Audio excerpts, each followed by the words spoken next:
I'm yours.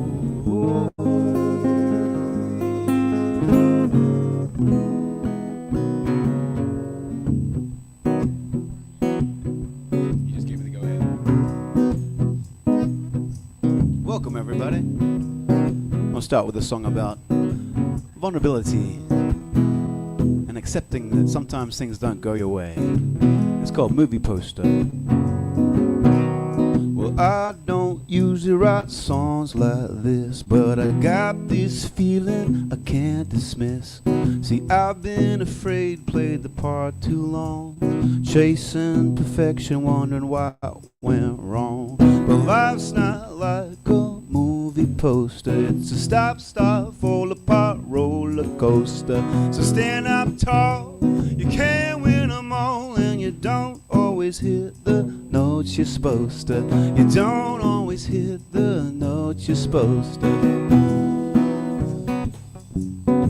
So I'm strutting into everything, don't care if I lose. They'll be looking at me strange, like all confused. Keep your chin up, man, you gotta understand. Some of the best things came from a change of plan. And life's not like a movie poster. It's a stop, start, fall apart roller coaster. But you'll be fine, you'll get 'em next time. And you don't always hit the notes you're supposed to. You don't always hit the notes you're supposed to.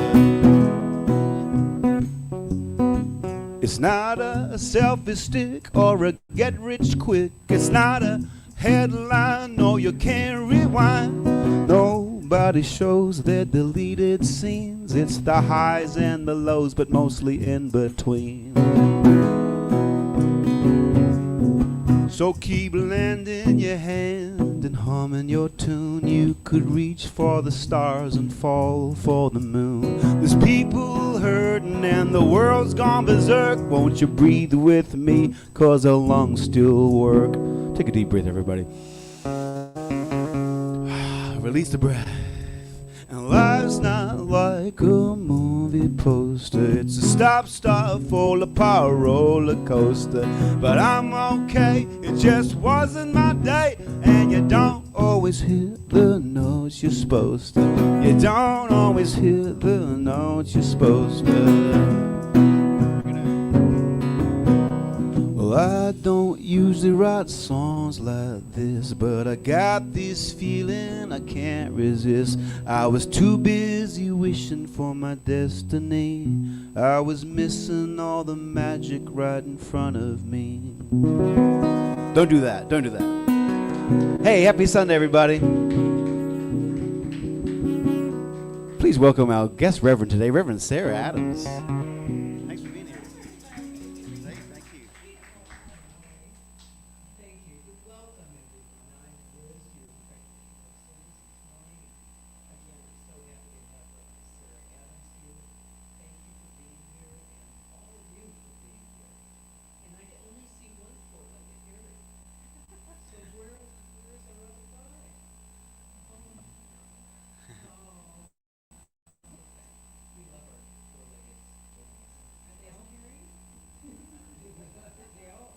Steve, the mic,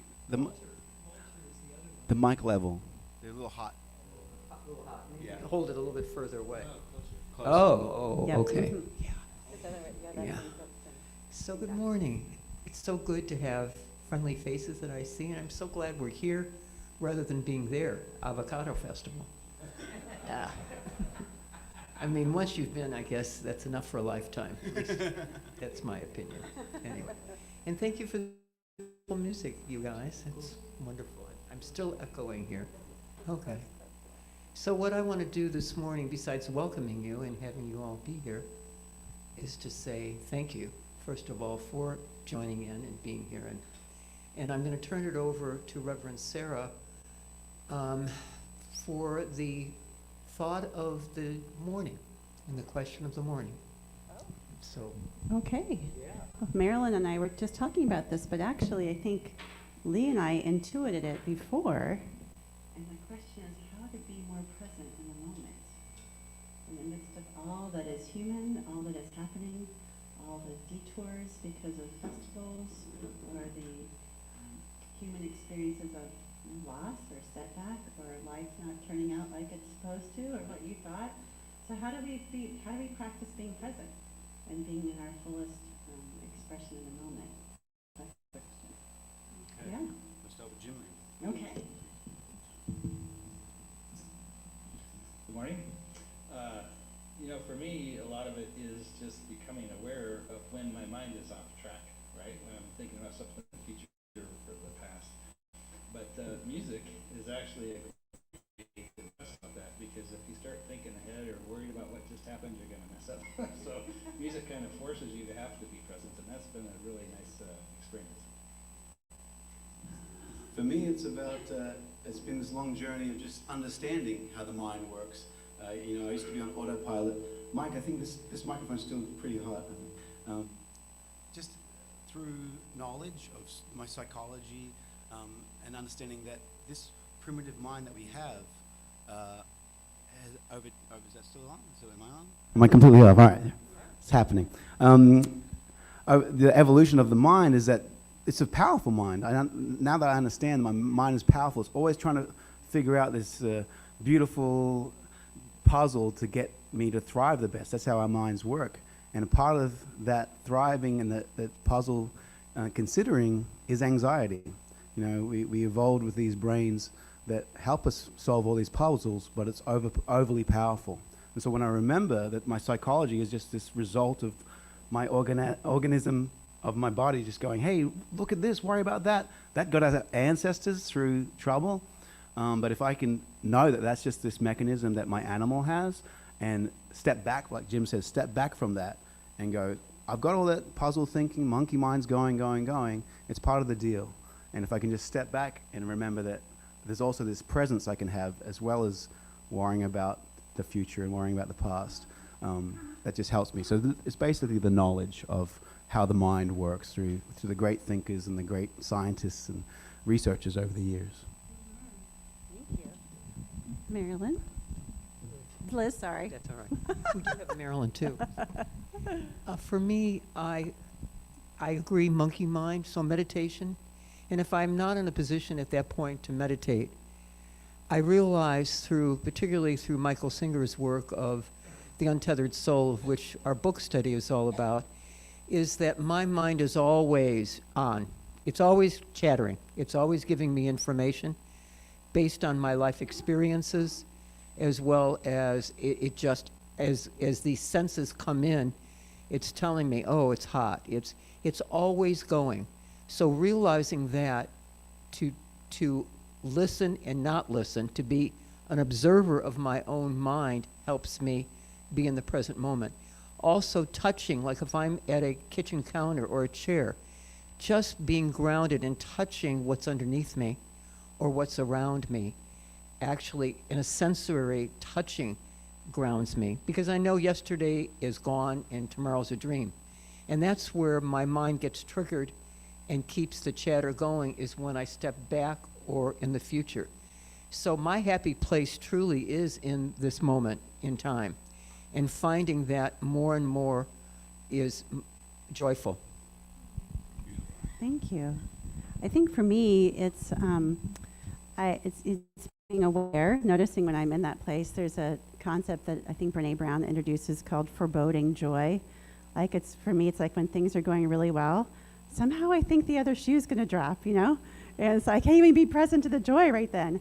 And her antidote to that is gratitude. So, and I catch myself feeling like the other shoe's going to drop or something, like it's too good to be true kind of a feeling. I recognize that and switch into gratitude. I can just try to savor this moment for as much as I can, because I know that life always changes. I know that nothing is permanent. So I want to just soak up the goodness that I'm here present to as much as I can, and I feel grateful for it, and yeah, get the most out of it. So how about anyone else? What are some other ways and noticings about being present in the moment? And do we pass this one? I will. Okay. I'll bring the mic. If anyone. I got a mic. Oh, thank you. You have a mic. Anyone want to share? How does everyone stay present? Anyone? Yeah. Got a secret recipe? Oh, here we go. Yes. Hi there. For me, staying in the moment, it's about being in a clean slate state of mind where you're aware of what your experience is in the moment, what you're thinking, what you're feeling, what you're wanting, etc. And your attention is not on anything in the past or what's going to happen next or any desirable outcome. And the clean slate of mind is most conducive for creating connection. So the connection comes out of the moment, and you can only be in the moment if you're in a clean slate state of mind. All right. Yes, good one.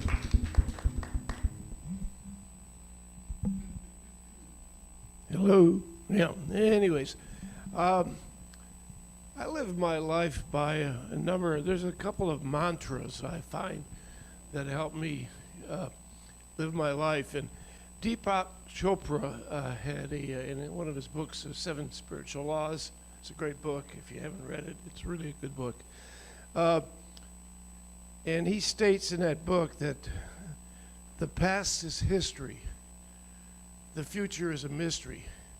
Now, we can't really change the past. We can learn from it, and I reflect on the past. As you get older, you reflect more and more on the past, but you can't worry about it, and you can't let it really influence you. But the present is a gift, and that's a pun, and it's really a great pun. The present is a gift, so we should embrace it. And so when I get tied up with thinking too much about the past or planning about, what's going to happen in the future, I just recenter myself with that mantra, and it helps. Yeah.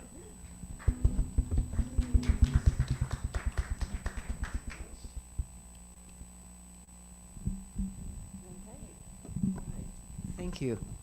And I wanted to welcome our virtual world too, Colorado, Oregon, all of you that are joining us this morning. And I'd like to start by welcoming everyone. And I see some new faces, and I would like to get to know you. Reverend Sarah would love to get to know you too after the service. We welcome you again, and I'm so glad that you are here.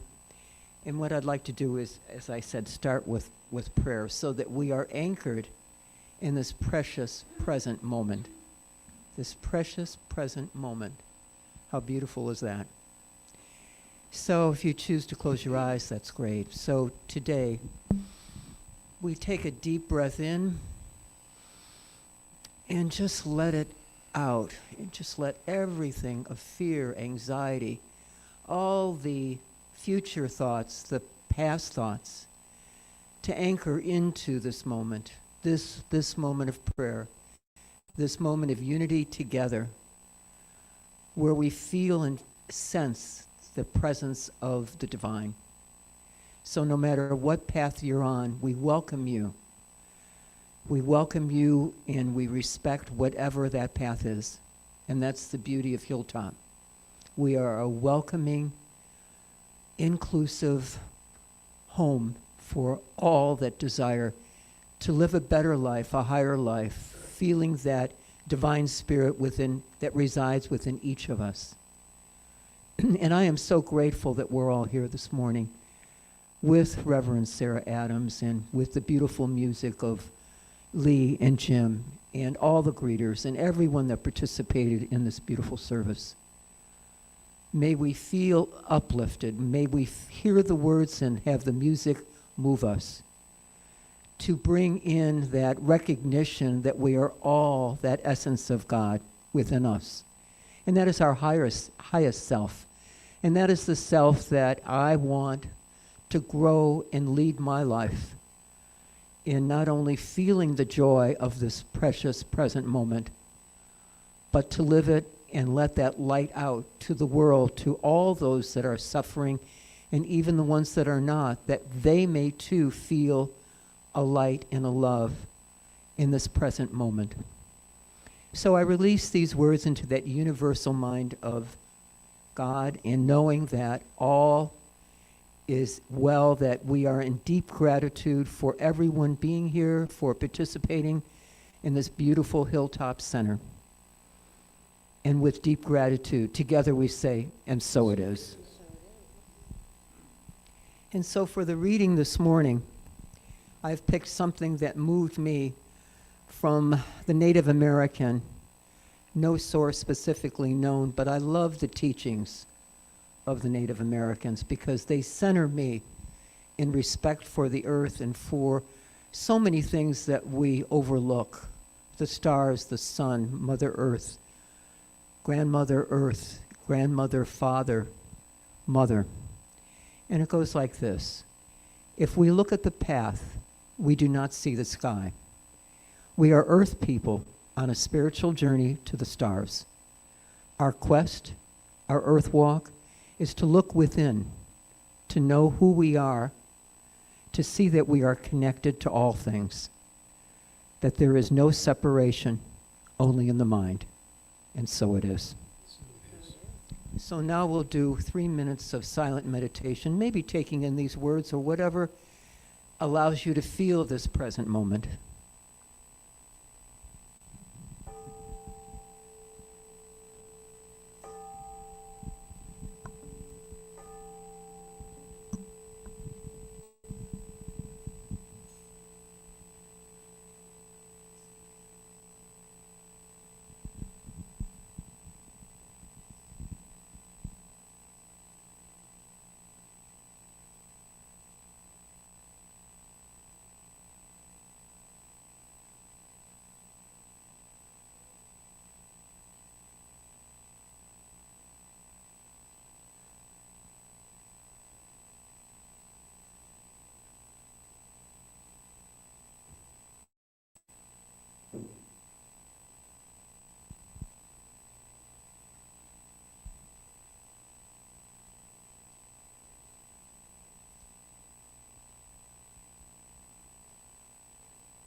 And as we come back into this consciousness again, into the present moment, we say thank you, and we say, and so it is.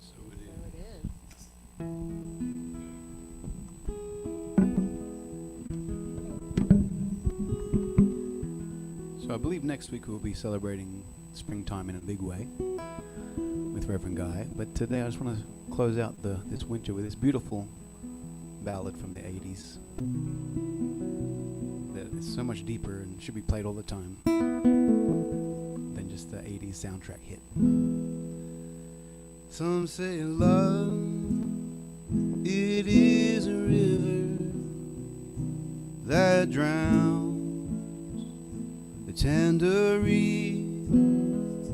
Some say love, it is a razor that leaves your soul to bleed. Some say love, it is a hunger, an endless aching need. I say love, it is a flower, and you, it's only a seed. It's the heart afraid of breaking that never learns to dance. It's the dream afraid of waking that never takes the chance. The one who won't be taken, who cannot seem to give, and the soul afraid of dying that never learns to live.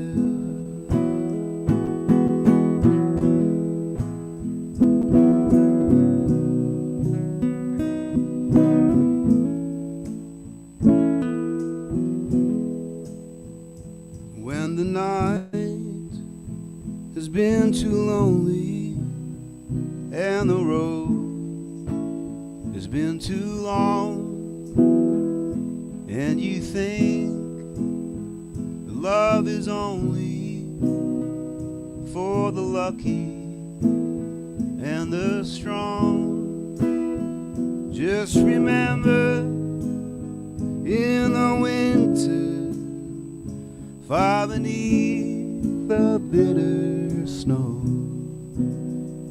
lies a seed that with the sun's love in the spring becomes a rose.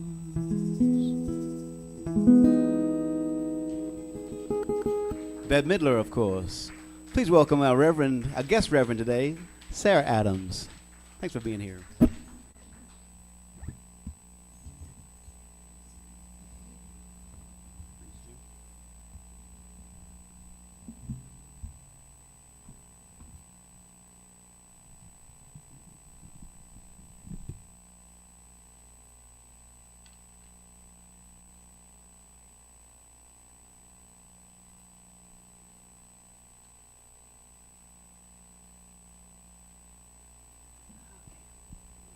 Okay, thank you. Thank you, Lee. That's beautiful. And Jim, thank you for the beautiful prayer, Liz. And thank you all for having me here. I always appreciate the opportunity to come back and be part of this community. And such a beautiful, warm community. So thank you for letting me be part of that today. And it's a great time to be part of spiritual community. I think it's especially important because things can be difficult and the human effects around us. And it's also a time where there's lots of different traditions celebrating community in their own way during this time. So why not join and do our own thing and gain wisdom and behold spiritual truth in ourselves and each other? Like, what a great thing to do on a Sunday morning. So thank you.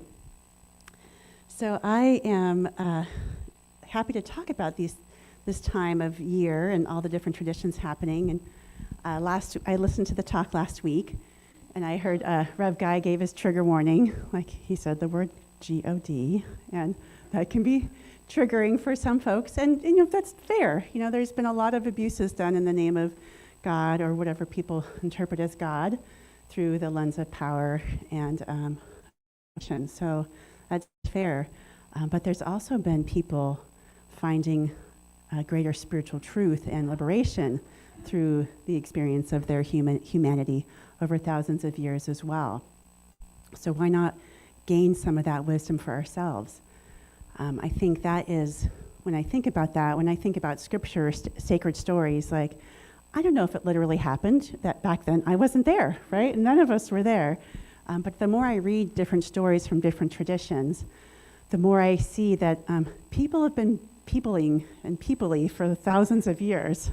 Whether it's reading the Bhagavad Gita, or reading the story of the Buddha, or the story of Passover that started last night, or Holy Week with Christians. There is something that the humans experience, and there is an experience of humans rising above and finding some greater truth and liberation in the midst of their suffering. And there's things, like Lee had mentioned, that our brains seem to be, have proclivities towards, of, trying to control through uncertainty or act out of fear, trying to control others or control ourselves, control the experience of suffering, that there is an opportunity there for us to grow through. And so why not gain some of that wisdom from some of those scriptures? So I have a few stories to talk about today, and like any good religious scientist, I'm going to include multiple traditions. We're going to talk a little bit about the Jewish tradition and the Christian tradition. I might even throw some Buddhism in there, and we'll see what meaning we can make out of it. And that's the whole point, is that whatever we're experiencing, whatever stories we can gain truth from, it's only as powerful as the truth that we can use in our life to be more empowered in our own life. It's only as true as we can live it and use it to aid our own transcendence and liberation in the moment. So here we go. So, this, one of the first things that's starting this time of year is Passover. So Passover started last night, and it goes through this week, and it's from the Jewish tradition.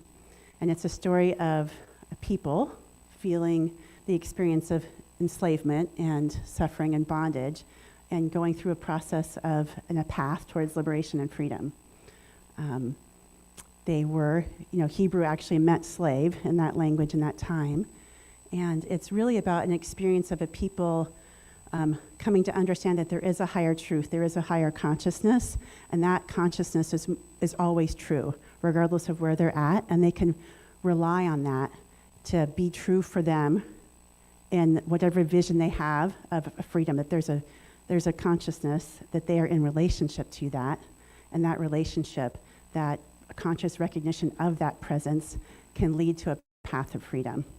And so they get to embark on a journey, and their journey is not without trial and tribulation, and there's bitter parts to it, and it takes a long time. But they have an imagination that there is an experience of freedom that is for them, that there is something for them that is more than what they're experiencing in the moment. So last week when there was the quote from James Baldwin, like liberation has to include an aspect of imagination and joy. We have to imagine it and embody it first, to dream it, and then it can become reality. And so that's what their story is, and they have their experience of telling that story of a path towards freedom, the Exodus story, for thousands of years. And that story includes acknowledging what was hard and bitter. So part of their story on the Seder, it's a dinner that they have, acknowledges what was hard and bitter, and acknowledges the path to freedom. And so I think, what can we take from that? What can we take from that in our own tradition? Like, we know that for us, liberation does come from our thoughts, our imagination, our vision. And that sometimes that vision always has to do with God wanting to know God in and through us as only it can. So again, from the quote that Rev Guy referenced last week from Emma Curtis Hopkins, that your good is your God, and that what we're seeking is seeking us. So what causes us, what brings us awe and wonder and delight, that is the universe wanting to know itself through only the way it can, whatever ideas and inspirations and words and thoughts make sense, because that's how it's knowing itself as us. So can we tune into that in the midst of what's hard? Can we recognize what's not working, what's holding us back? Can we tune into something that's greater than that? And can we follow that vision through whatever it takes to get there? Can we hold faith to that relationship, knowing that we belong to this one idea, wanting to know itself as one truth? And can we live into that? Howard Thurman, who's a theologian from the early 1900s, said that our dreams belong to us. They come full blown out of the world in which we work and hope and carry on. They're not imposters. They're not foreign elements invading our world like some solitary comet from the outer reaches of space. No, our dreams are our spirit. They are the vital part of us. They become for us the bearers of new possibility, the enlarged horizon, the great hope. So that's, I think, what is the enlarged horizon? What is the freedom that we can experience, and what can we move forward in that way? I had my own experience in my own community down in San Diego, Universal Spirit Center. We had been inhabiting a place, a physical location that was limiting, and we realized that we couldn't be our fullest expression of the divine in that location anymore. And so we visioned, and we had this idea that we were going to have this new building in this new place. And that was like 13 years ago. And we visioned, and we tuned in, and we had groups. We had the whole community really like, what does it mean to embody and feel the sense of home? And what does that look like, feel like, sound like? And we raised money. We had this whole plan, we moved our feet, just like we put action behind the vision. And it took a long time. Just like the Hebrews, they wandered 40 years in the wilderness before they got to their new place. And so it took a while, and yet we still had that freedom, that experience of what we wanted, what we knew was coming through us, the vision of a greater expression than what we had in the moment. And it took its time. And we could experience freedom to wherever we could, in whatever circumstance, whatever place. We hopped around. We were downtown at the movie theater. We were at different clubs. And then this last a few months ago, we came across this opportunity, and it was the perfect building. And now here we are, 13 years later, in our new place. But that path to freedom took some commitment and trust in that vision, trust in that there's a greater idea for Spirit having its way through us. And so I think that's the lesson from Passover and from the Exodus story, from that tradition, is what wants to live through us. Charles Fillmore, the founder of Unity, he and his wife Myrtle founded Unity, which is kind of a cousin to Science of Mind on the New Thought family tree. He says that in the Metaphysical Bible, Passover is really a transition from old to new consciousness. It's a transition and a passing from what's human and mortal in us to the divine. So it's just really tuning into what wants to be more free in us, and how can we live into that and practice that. And also, but just like with the Passover and like the Hebrew, like the acknowledgement of what's not working has to come first. Like you have to be present to the reality of what is. You can't bypass it. You have to really know what it is to transcend it. So I think that's the story, and that's for me a lesson from the Passover story is so where in your life, what is wanting to be more fully expressed in you? What brings you delight and wonder? What is something that's calling you to be more expressed, and what do you need to leave behind? What do you need to leave behind? What old ideas, maybe of unworthiness or poverty? I was talking to a friend in class the other night, and he was saying he grew up an idea of poverty, and it was really hard for him to transcend that. Like that was his reality for the decades of his life. So what old ideas need to be let go of and to be recognized that they're for the nothingness that they are, for the falsehoods that they are, for the bondage that they are. And where can there be trust and connection with that relationship with the oneness that wants to know itself as you, that most powerful infinite intelligence that wants to express. So that's the invitation from the story of Passover, I think, from the story of the Exodus and leaving bondage into freedom and expression. And I think, moving, that has to come from a place that we can imagine and dream and start letting ourselves be present. And I think someone was mentioning that earlier, like, it's hard to dream and imagine if you're not present, if you're really caught up in what used to be or what always happens to me. It's hard to be present to what's a new possibility in the midst of that if we're just caught up in how it's always been and how it's always going to be. So what do you dream of? What's possible for you? Maybe it's to be loved and adored. Maybe it's to be fully expressed in whatever work you do. Maybe it's to be recognized or valued as a contribution to life that you are, that can only be as you. Maybe it's to experience wholeness and health and vitality. What is dreaming through you? That's the question. And I think it's also about embodiment. One of my favorite quotes from Ernest Holmes is, "Here and now we are surrounded by and immersed in an infinite good.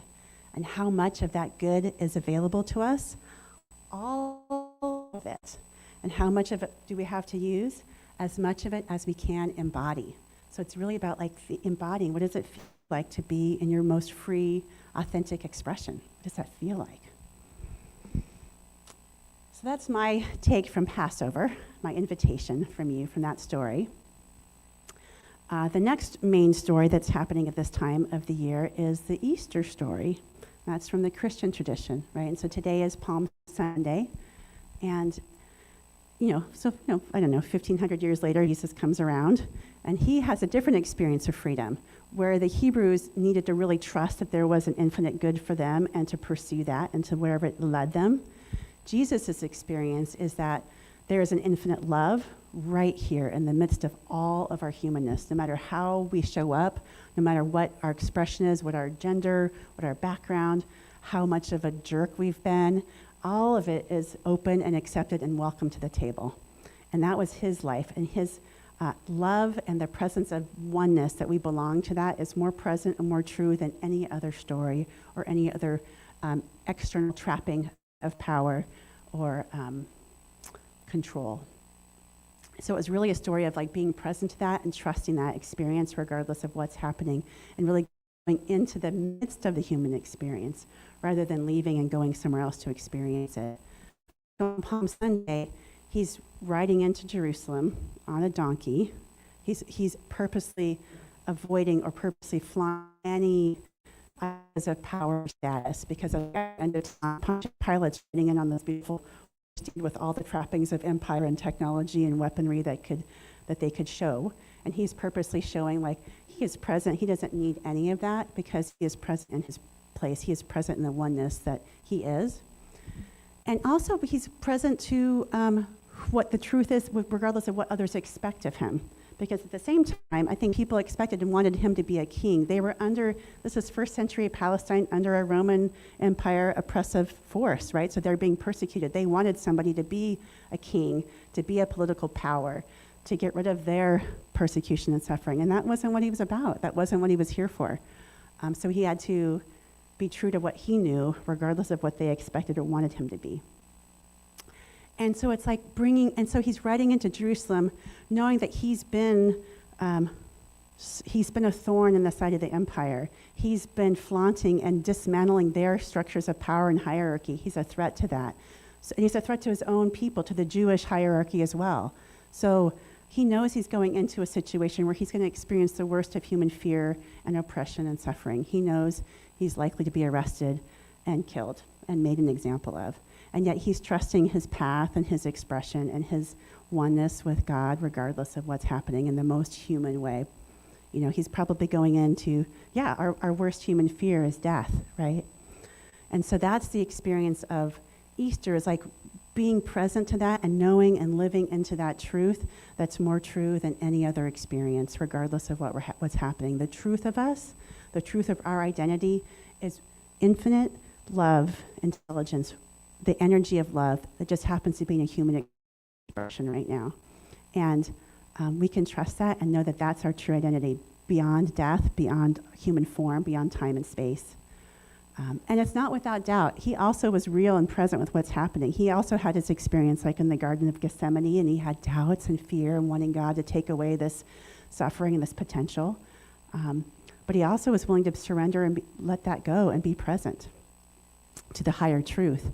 And I think that's also we can see in the story of Buddha. Buddha also was present, wanted to go into the midst of what was most human and most suffering. He had a very princely, privileged life, and he wanted to leave that compound, that privileged life of a prince, and go into the human, right?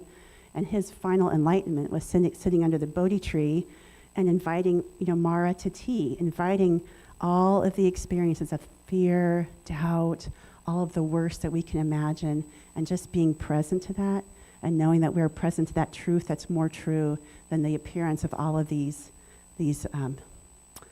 temporary human attachments, all these fears or doubts or things. And so I think that's the story of that I take from Easter is what can we be present to in the midst of what's hard? What can we be willing to, even if we don't know what it's going to look like or how it's going to end, can we be willing to be open to the infinite good that wants to come through us and manifest as us? I think about that's hard, and sometimes we don't know how it's going to look, and sometimes we just have to be willing to be willing. I've shared before, like my human experience other than Sundays is being a school administrator, and I used to be a principal, and now I'm in charge of I've moved up in the organization, so now I get to be present to all that's worst in students' lives, health-wise, mental health, and also discipline. So I get to hear the worst cases and adjudicate expulsions, whether a kid leaves, has to be kicked out of school. So you can imagine, I have some hard conversations with people. And there are times when I go into a conversation with parents and I know it could be really adversarial and I'm going to go into a really difficult situation and not know how it's going to come out. And I had this meeting with this parent, and her daughter had done some unsafe, violent, terrible things.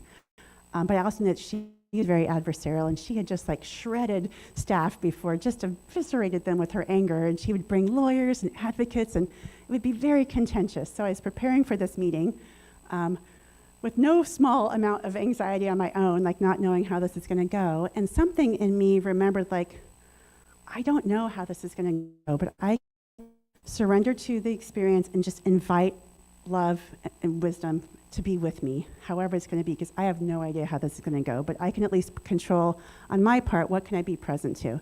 And so I went into the conversation with that, and she was there with her advocate, and we left that meeting still acknowledging what was true, and she had her traumatic, probably trauma-triggered reactions and her vitriol and reaction. But we left the meeting, and she felt connected. She felt like she could relate to me. She felt like she at least trusted that I could see her daughter for more than her behavior.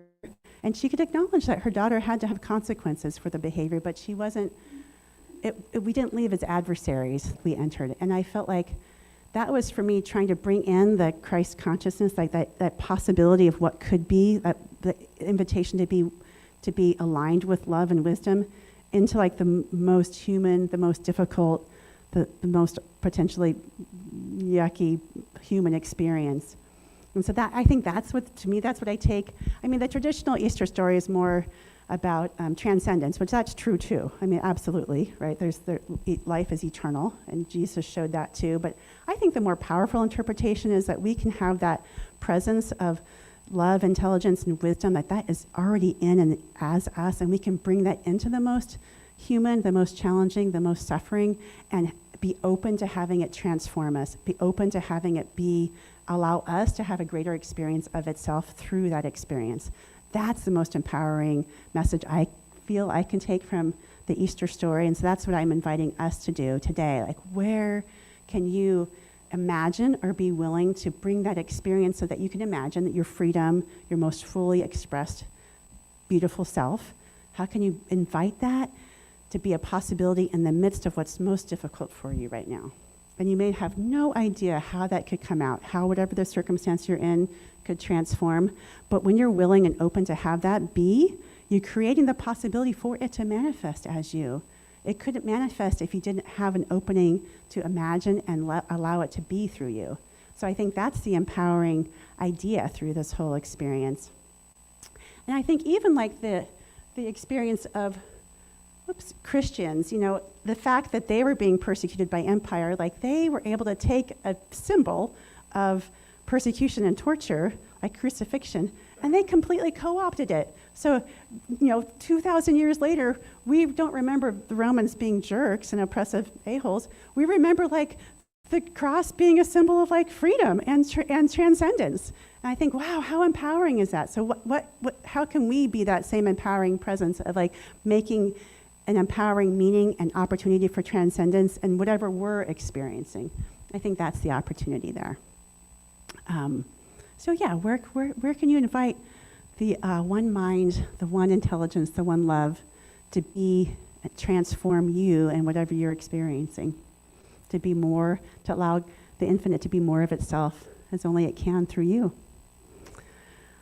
The last thing I'll say about these stories that are happening around this time, that we get to celebrate, is that the story of Easter, of Jesus, the way that Christians celebrate Easter, the way that Jewish people celebrate Passover, it's a communal celebration. It's not an individual celebration. And that points to the importance of spiritual community, that we transform, that we remind each other in community. We're not just here to transform ourselves for our own individual good. Like, we are here to transform and experience a greater good as community, as a society together. So not only what can we imagine for ourselves, for our good, but what can we imagine for all of us together?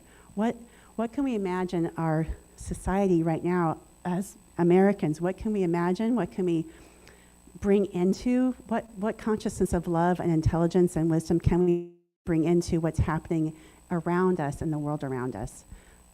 I follow this other gentleman, Alexander Shaya. He's an anthropologist, psychologist, theologian.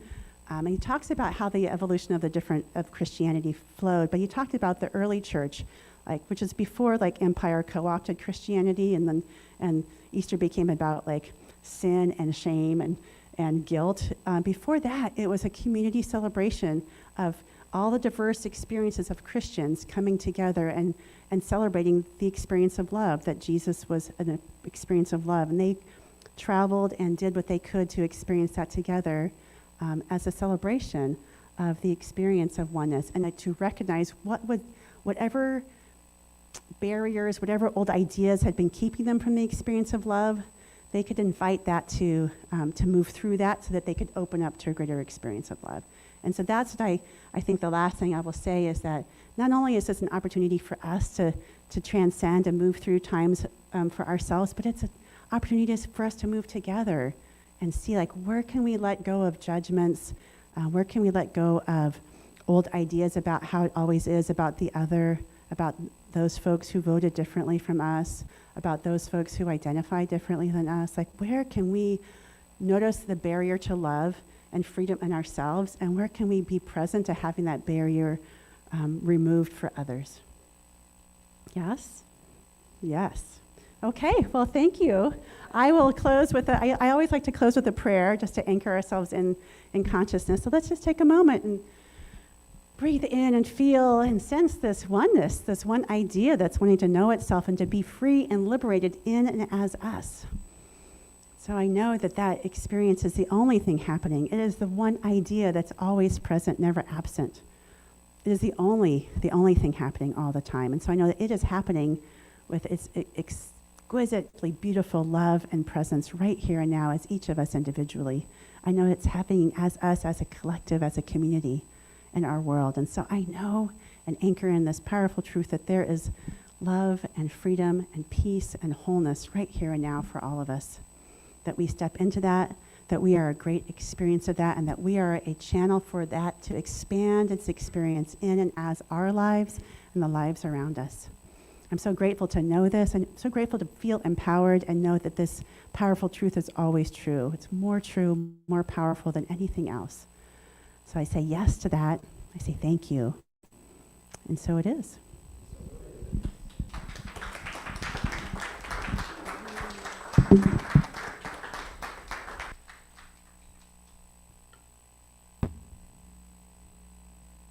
Thanks, Rev. Love that. You got such a kind and optimistic wisdom. Appreciate that. Okay, we spoke so much today about presence and how we get there, so this is one of my ways. I'm going to have you sing along with me. It's also good for the brain because the lyrics are a little difficult because the first line is, now is all there is and I keep forgetting it.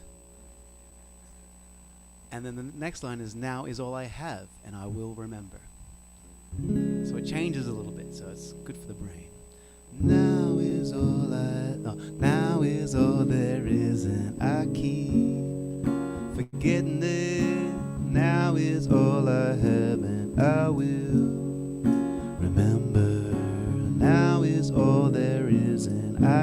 keep forgetting it. Now is all I have, and I will remember.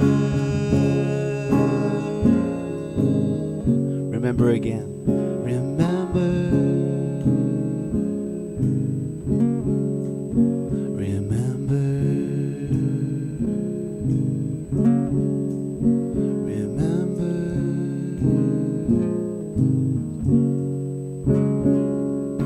Now is all there is, and I keep forgetting it. Now is all I have, and I will remember. Now is all there is, and I keep forgetting it. Now is all I have, and I will remember.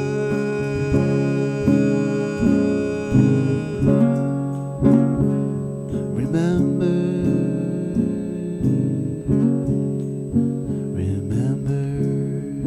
Next time someone cuts you off on the freeway, remember.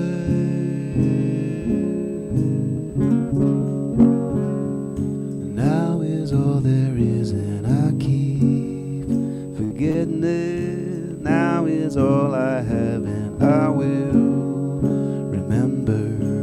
Now is all there is, and I keep forgetting it. Now is all I have, and I will remember.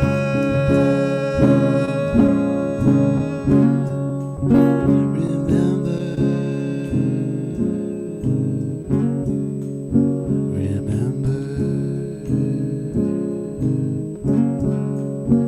Remember.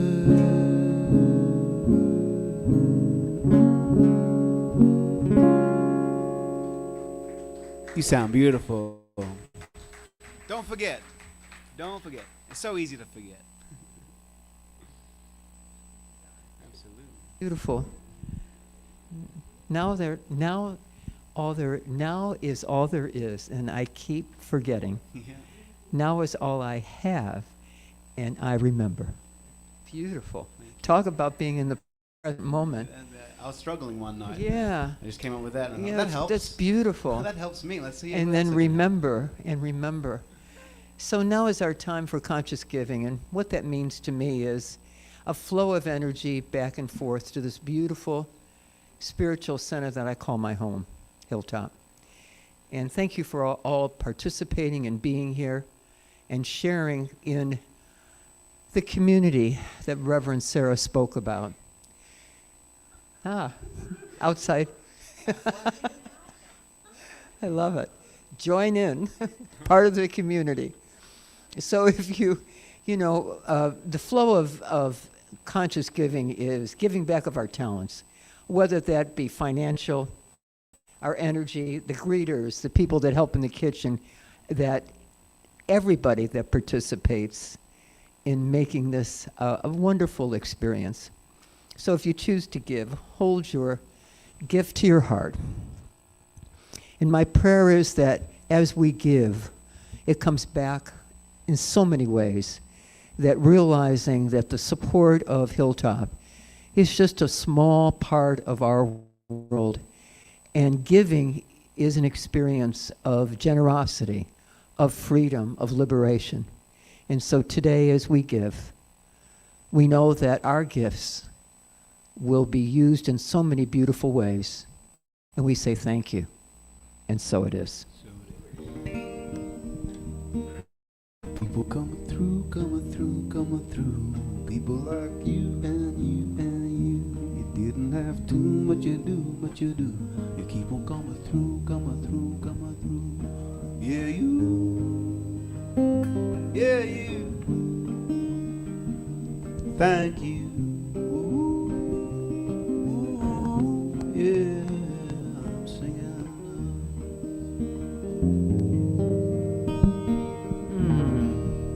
Thank you. Thank you. Yeah. Thank you. Talk about uplifting. Now I wanted to cover up some announcements that I didn't do at the beginning. We have a lot. So we have a monthly starting on April 27th, and then again May 18th and June 22nd. We're talking about New Thought, led by Reverend Guy. And it's 12 to 1 right after service. All come, and that's people that have already been practitioners and people that are new. It is a great, great discussion. Then we have Thursday, Spiritual Practices, also a 6-week course. Tuesdays, thank you. Starting May 6th by Reverend Guy on Zoom. This will be virtual. And again, Reverend Guy, if you don't already know, is a fabulous teacher. And actually, through his teachings, that's what motivated me to become a practitioner. So I know that he will go deep and it'll be very worthwhile. So please join in. And then Easter Sunday, which is next Sunday, we're going to have, I can't read it. It's Youth and Family Sacred Sunday. Oh, right. And I guess that means bring everybody. We won't have an Easter egg hunt, but it looks like they're doing that. Maybe we will. I don't know if it's potluck, but if you are so motivated.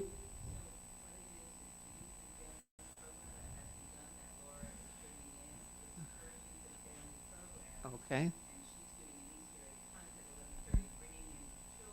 Ah. Okay, thank you. Thank you, Andrea. Didn't know that. And then a special concert that Lee has set up with Fairview Canyon. And this is a quartet, and it's beautiful. Actually, yeah, it's a quartet.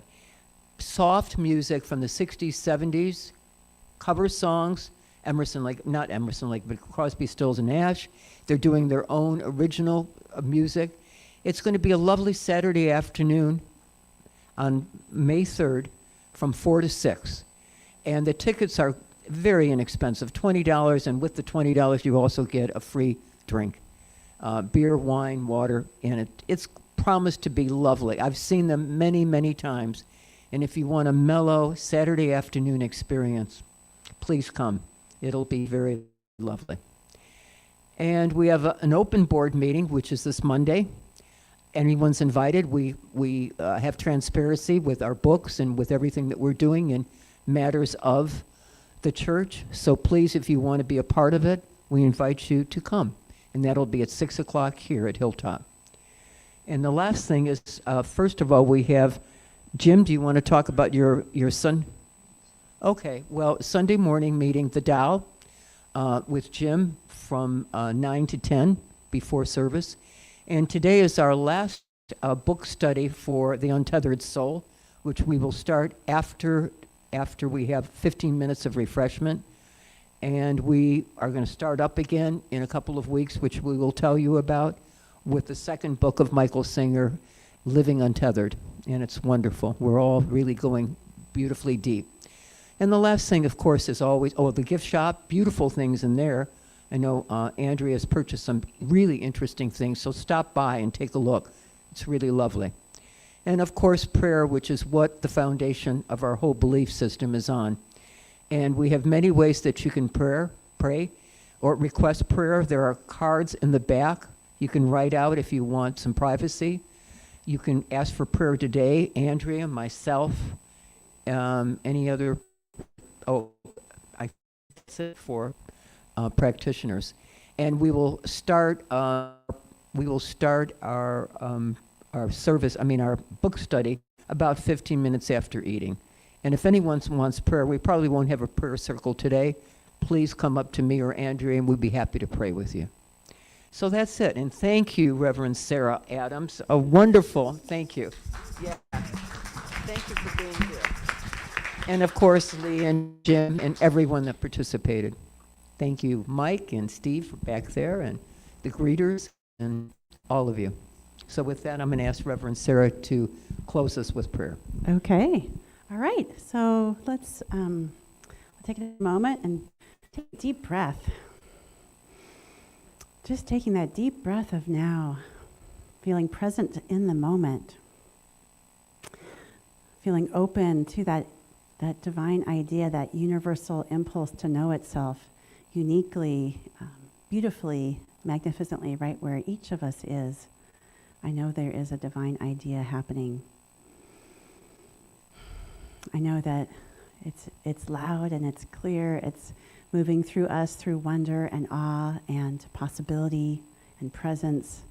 I know that it's moving through each of us in our awareness, in our ways that we notice things, the ways that we reflect, the ways that we bring that reflection, that intelligence into the present moment with whomever we're with or who, whatever circumstance we're facing. I know that this idea of the infinite is having its way in and through and as us.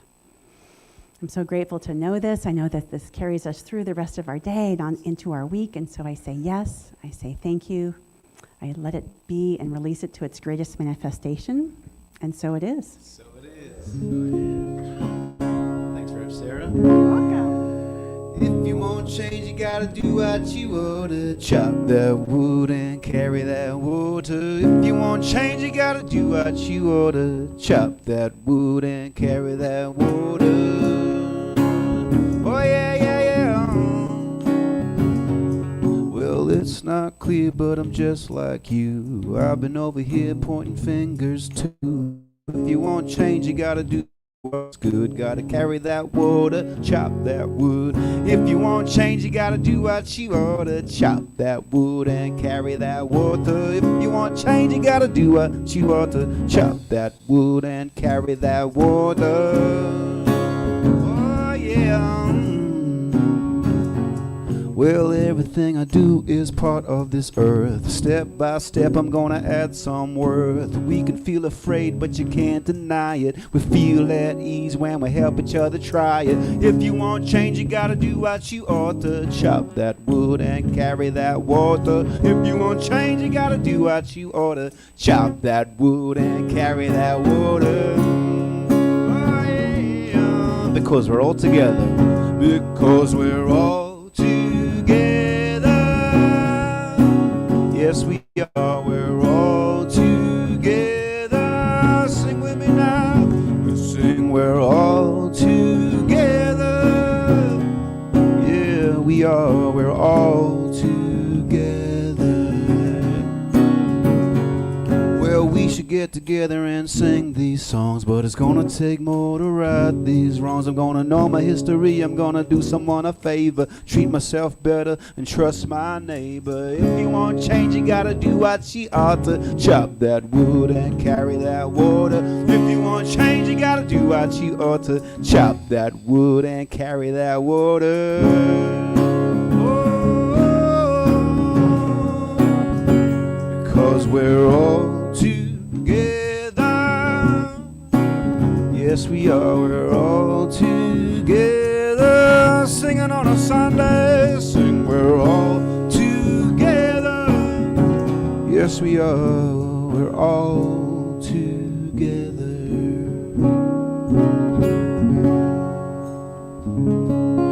True story. Happy Sunday, everybody. Have a great week. See you next. Thanks, Jim.